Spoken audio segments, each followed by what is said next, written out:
지난 한 주 동안 화제가 됐던 뉴스를 들여다보는 뉴스 분석입니다. 겨울이 다 지나가는 요즘 독감의 기세가 심상치 않습니다. 지난달부터 유행하기 시작하더니 최근 병의원에는 독감 환자들이 넘쳐나고 있습니다. 이동이 많은 설 연휴에 전파된 것으로 추정됩니다. 각급 학교의 개학이 얼마 남지 않은 시점이어서 독감의 전면적인 확산도 우려됩니다. 창원의 한 병원, 대기실이 환자들로 가득 찼습니다. 콧물과 식욕분인 등 대부분 독감 증세를 호소하며 병원을 찾은 사람들입니다. 막 코가 줄줄 나고 지금 밥도 잘 안 먹고 지금 그래서 안 되겠다 싶어가지고 지금 병원에 왔거든요. 이번 독감은 하루에서 나흘 정도의 잠복기를 보이고 있습니다. 대표적인 증상은 고열과 근육통, 기침과 콧물 등입니다. 주로 환자의 침이나 콧물 등을 통해 전염됩니다. 지난해에 이어 올해에도 A형과 B형 두 종류의 독감이 동시에 유행하는 특징을 보이고 있습니다. 예년에 비해서 독감에 걸릴 수 있는 확률이 더 높을 수 있고 그다음에 오래 갈 수 있다는 그런 특징을 가지고 있고 질병관리본부는 지난달 독감주의보를 발령했습니다. 그 이후 독감 환자는 한 달에 3배 이상 증가했습니다. 더 큰 문제는 지난 설 연휴 동안 가족들이 모이는 자리가 많아 독감이 확산될 가능성이 크다는 점입니다. 평상시에 3배에 달하는 독감 증상 환자들은 연휴 기간 동안 다녀가 독감의 대유행을 예고하고 있습니다. 전문가들은 독감 유행이 이번 달 말 정점에 이를 것으로 보고 있습니다. 이 시기가 초중고등학교의 개학과 맞물리는데 이 경우에는 올해 4월까지도 독감의 유행이 이어질 수 있습니다. 질병관리본부는 특히 노인과 어린이, 임산부 등 고위험군은 예년에 비해 독감에 걸릴 확률이 높고 오래 갈 수 있다며 예방에 주의를 당부했습니다. 비극적인 사건 소식 한 가지 전해드리겠습니다. 온 가족이 모여 정을 나누던 설날에 인륜을 저버린 사건이 발생했습니다. 40대 아버지가 초등학생 아들을 살해했다가 경찰에 붙잡혔습니다. 경찰은 처지를 비관해 벌어진 일로 보고 있습니다. 창녕군의 한 가정집입니다. 텅 빈 방 안은 이불만 어지럽게 놓여 있습니다. 이곳에서는 설날 오후 끔찍한 사건이 벌어졌습니다. 49살 이모 씨는 초등학교 3학년인 아들에게 수면제를 먹인 뒤 살해했습니다. 애가 착했다고 그러던데. 안 그랬습니다. 죄송합니다. 사건은 설날이라 이곳을 찾아온 친척의 신고로 드러났습니다. 이 씨는 곧 경찰에 붙잡혔습니다. 경찰은 이 씨가 아내의 가출 등 자신의 처지를 비관한 나머지 범행을 저지른 것으로 추정하고 있습니다.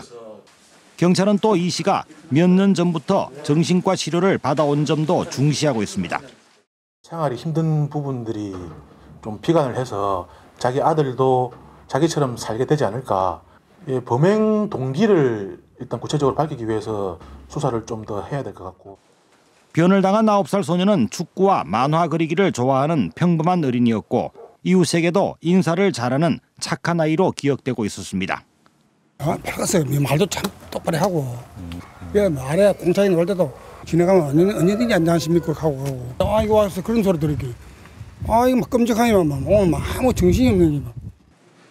경찰은 이 씨에 대해 구속영장을 신청하는 한편 정확한 범행 경위는 추가로 조사하고 있습니다. 4.13 총선 소식입니다. 20대 국회의원 선거에 경남의 여야는 선거 전략과 목표를 세웠습니다.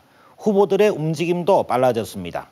여당 후보들은 당내 경선에서의 승리를, 야권은 후보 단일화에 주력하고 있습니다.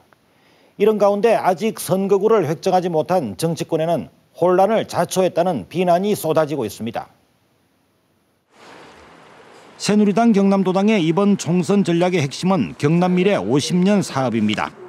경남 16개 의석 모두를 확보하겠다는 각오입니다. 총선에서 16개 선거구 모든 의석을 승리해서 내년 대통령 선거에서 승리하는 기반을 만들도록 하겠습니다. 더불어민주당 경남도당은 서민과 민생 챙기기를 핵심으로 내세웠습니다. 김해와 창원, 성산, 양산에서 4석 확보를 목표로 하고 있습니다. 민생을 챙기는 수권 야당으로서 또 이 동네 야권 득표를 모아서 적어도 4석 이상 6석까지도 목표하고 있습니다. 정의당은 창원, 성산을 중심으로 진보정치 부활을 준비하고 있습니다. 우리 창원과 거제는 아시다시피 그동안 수많은 노동자들과 시민사회의 그 역사가 깃들어 있는 곳입니다. 그런 점에서 반드시 노동진보진영 후보가 당선돼야 될. 관심 선거구도 속속 등장하고 있습니다. 현역 국회의원이 없는 의령함안 합천 선거구는 지금까지 등록한 예비 후보가 7명, 6명이 새누리당이고 1명만 무소속입니다. 마산 회원과 진주월, 통영고성, 밀양 창녕 등 4개 선거구 예비 후보는 전원 새누리당입니다. 이대로 야권 후보가 나오지 않을 경우 새누리 당내 경선 통과가 본선인 셈입니다. 야권은 후보 단일화에 승부를 걸고 있습니다. 노회찬 전 정의당 의원이 창원 성산 출마를 선언하면서 손석형 전 도의원과 후보 단일화가 진행 중이고 이후 더불어민주당과 단일화를 추진한다는 계획입니다. 그러나 일부 지역에서는 선거구 획정이 계속 늦어지면서 예비 후보와 유권자들의 혼란은 계속되고 있습니다. 선거 사무실을 어느 쪽으로 치중을 둘 것인지 또는 선거운동 조직을 어느 쪽으로 할 것인지. 지역이 워낙 넓기 때문에 선거 비용 문제라든지 조직 문제라든지 모든 게 어렵죠. 4.13 총선까지 남은 기간은 2달. 선거구 획정 시기와 경남의 선거구와 국회의원 수는 현행대로 유지될지 선거구 재편이 경남 판세에 어떤 영향을 줄 것인지 주목됩니다.